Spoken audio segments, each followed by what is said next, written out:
blive gammel. Alderdom er en sygdom. मौत जिंदगी का ऐसा सत्य है जिसे हमें पैदा होते ही रूबरू करा दिया जाता है, पर कहते हैं ना, नथिंग इज इम्पॉसिबल। तो क्या हो अगर इंसान आगे की तरफ नहीं पीछे की तरफ दौड़ लगाए, मतलब वो जवानी से बूढ़ा नहीं बूढ़े से जवान हो जाए। 2020 हॉलीवुड फिल्म ब्रीडर इसी कॉन्सेप्ट पर आधारित है। मूवी में हमें टेक्नोलॉजी और दर्द का गजब का कॉन्सेप्ट देखने को मिलता है जो हमारे दिमाग के तार उड़ा देगा। मूवी की स्टार्टिंग में हम एक कपल को देखते हैं, मिया और थॉमस, जो कि एक बहुत ही बड़े घर में रहते हैं। दोनों एक दूसरे की काफी रिस्पेक्ट करते हैं और काफी प्यार से रहते हैं, पर कुछ तो कमी थी फिजिकल रिलेशनशिप की, क्योंकि मिया जब भी थॉमस के पास जाती है वो उससे दूर हो जाती है। इस बात से मिया काफी परेशान थी। मिया एक दिन जॉगिंग करके वापस आ रही होती है तो उसे एक लेडी मिलती है जिसके हाथ में एक बेबी भी था। दरअसल ये लेडी एक रशियन है और ये मिया और थॉमस की पड़ोसी है।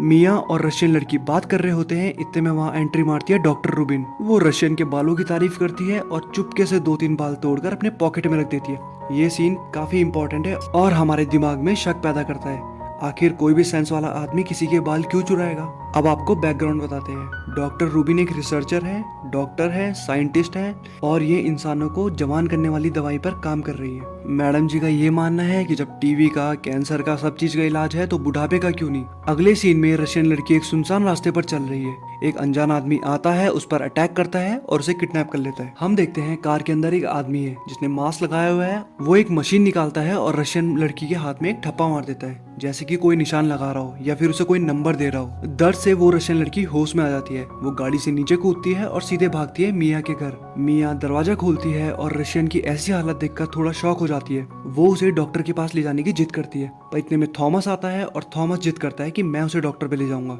मिया मान जाती है और कहती है कि ठीक है, इसे जल्दी से डॉक्टर पे ले जाओ और इलाज कराओ। थॉमस रशियन को कार में बैठाता है और उसे लेके जाता है। रशियन नोटिस करती है काफी टाइम हो गया पर कोई भी हॉस्पिटल नहीं है और ये जगह काफी सुनसान सी है और हॉस्पिटल जैसी भी नहीं लग रही।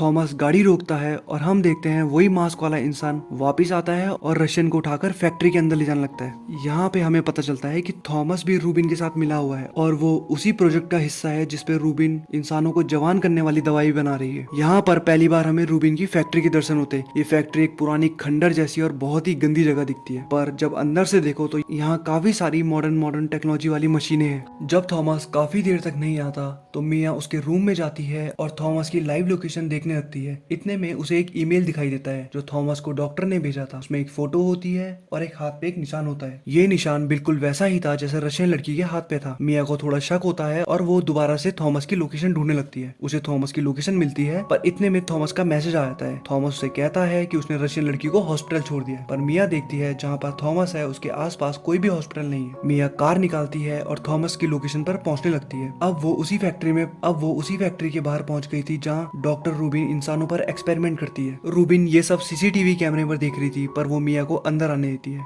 यहाँ पे हमें उस मास्क वाले आदमी का नाम पता चलता है। उसकी सिर्फ हरकतें ही कुत्तों वाली नहीं थी, उसका नाम भी कुत्तों वाला था। रूबिन एक को डॉग कहती थी और एक को पिग। वैसे हरकतें भी कुत्ते और सुअर वाली ही थी इनकी। डॉग जाता है और मिया को पकड़ लेता है। वो मिया को एक कमरे में बंद कर देता है, वहां जाता है और मिया को कपड़े उतारने को कहता है। जब मिया उसकी बात नहीं मानती तो वो उसको मारता है। डर के मारे मिया कपड़े निकालती है और कपड़े चेंज कर लेती है। अब डॉग वही मशीन निकालता है और उस पे आग जलाकर मिया के हाथ पे कोई नंबर टाइप करने लगता है। मिया दर्द के मारे कराती है क्योंकि उसका हाथ जला था। उसके हाथ को ठंडा करने के लिए डॉग उसके ऊपर टॉयलेट कर देता है। डॉग मिया पर हंसता है, उसकी बेइज्जती करता है और वहाँ से चले जाता है। इतने में थॉमस वहाँ आता है और वो डॉग को कहता है कि मुझे अपनी बीवी से मिलना है। डॉग उसे रोकता है पर थॉमस जिद करता है। डॉग को रूबिन का कॉल आता है और रूबिन उसे कहती है कि थॉमस को उसकी बीवी से मिलने दिया जाए। थॉमस अंदर जाता है और मिया थॉमस को इन सब के बारे में पूछती है और वो उससे कहती है कि क्यों तुम इस गंदे काम में हो और क्यों डॉक्टर को सपोर्ट कर रहे हो। तो यहाँ पर हमें दूसरा राज पता चलता है और स्टोरी थोड़ी बैकग्राउंड में चलती है। थॉमस कहता है कि वो सब ये मजबूरी में कर रहा है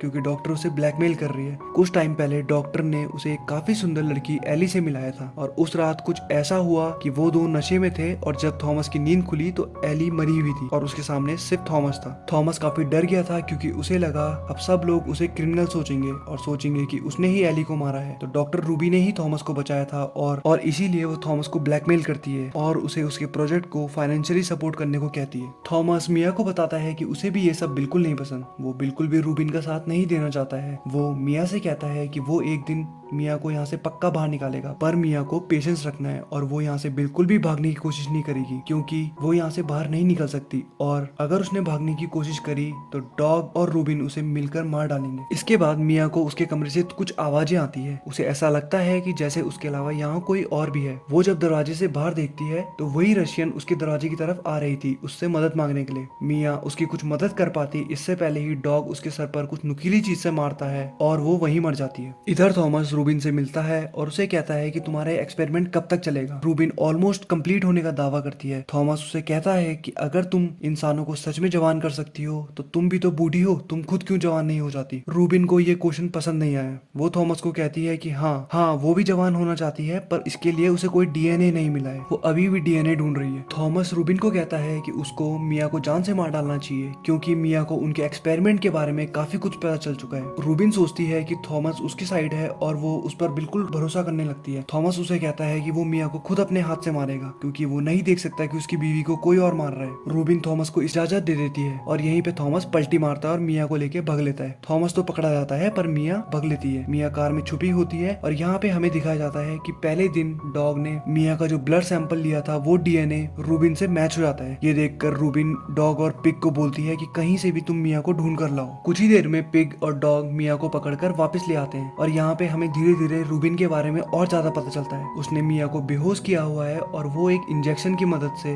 उसकी वेजाइना के अंदर कुछ स्पर्म डालने की कोशिश कर रही है। रूबिन सारी जवान महिलाओं को उठाती है, उनको जबरदस्ती मशीन के थ्रू प्रेग्नेंट करती है और उसके बाद उनके बेबी डिलीवर कराती है। फिर उस बेबी का डीएनए लेकर किसी बूढ़े इंसान को दे देती है ताकि उसकी उम्र घटे। इसके बाद जब मिया होश में आती है वो उसको एक नीचे बेसमेंट में भेज देते हैं, जहाँ मिया को दिखता है कि उसी की तरह काफी सारी लड़कियां वहाँ कैद है। मिया नोटिस करती है कि इन सारी लड़कियों पे काफी ज्यादा चोट के निशान है और दूसरा ये सभी लड़कियां प्रेग्नेंट है। अब यहाँ पर कहानी में ट्विस्ट आता है। मिया की मुलाकात होती है एली से। जी हाँ, 14K वाली वही लड़की जिसके मर्डर के इल्जाम में रूबिन थॉमस को ब्लैकमेल कर रही है। मिया जब एली से ये सब पूछती है तो एली कहती है रूबिन ने ही उसे कहा था कि मरने का नाटक करे, जिसके लिए उसने उसे बहुत ज्यादा रुपए दिए थे, पर कुछ दिनों में रूबिन ने उसे ही यहाँ कैद कर दिया। उसे बिल्कुल भी रूबिन के इरादों के बारे में पता नहीं था। फिर हम देखते हैं कि वहाँ कैद एक लड़की को दांत पर दर्द होता है। जितने में डॉग वहाँ आता है, प्लास से उसका दांत जबरदस्ती बाहर निकाल देता है। उसका पूरा मुंह खून से लाल हो जाता है। एली को ये देखकर काफी गुस्सा आता है और वो डॉग को गाली देने लगती है। डॉग उसके पास आता है, उसके हाथ बांधता है और उसे बेल्ट से मारने लगता है। डॉग को चिढ़ाने के लिए मिया वही फ्लोर पर टॉयलेट करने लगती है। गुस्से में डॉग उसके सेल की तरफ बढ़ता है, पर मिया चालाकी से उसके जेब से चाबियां निकालकर बाकी लड़कियों की तरफ फेंक देती है। कुछ ही देर में सारी लड़कियां बाहर आकर डॉग को पीटने लगती है। इधर एलिन और कुछ और लड़कियां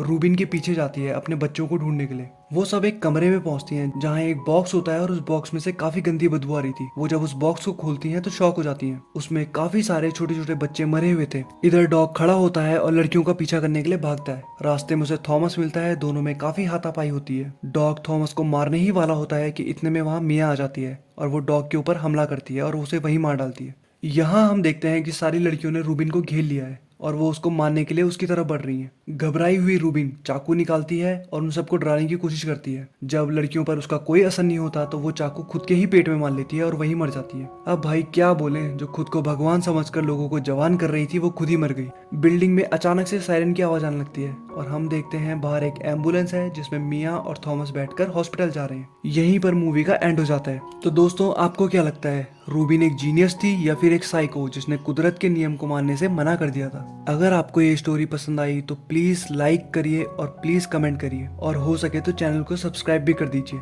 धन्यवाद।